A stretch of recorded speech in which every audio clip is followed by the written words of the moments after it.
नमस्कार, मी आहे सुचिता मोडकर. माझे नाव आहे श्रेया संस्कृती. इयत्ता दुसरी, मनपा शाळा क्रमांक 174 मुलांची कोंडवा बुद्रुक पुणे, तालुका हवेली, जिल्हा पुणे.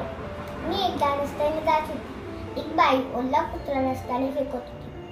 त्या कचऱ्यात नारळाच्या करवंट्यात केळीची साल होती.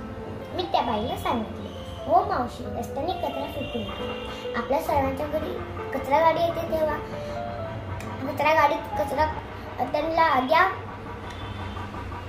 नारळाच्या करवंट्या रस्त्यावर टाकल्या तर पाणी साचते. पाणी साचल्यामुळे डास मच्छर तयार होतात. डास त्याच्यामुळे मलेरिया, चिकनगुन्या, डेंग्यू यासारखे आजार होतात. वेळीच उपचार मिळाला नाही तर माणसाचा मृत्यू होतो. केळीची साल रस्त्यावर फेकू नका. केळीची साल माणसाच्या पाय घसरतात आणि माणसाचे हाडे मोडतात. माणसाचे हाडे मोडतात, दुखापत होतात. यापुढे सांगा, रस्त्यावर मी कधीच कचरा टाकला नाही.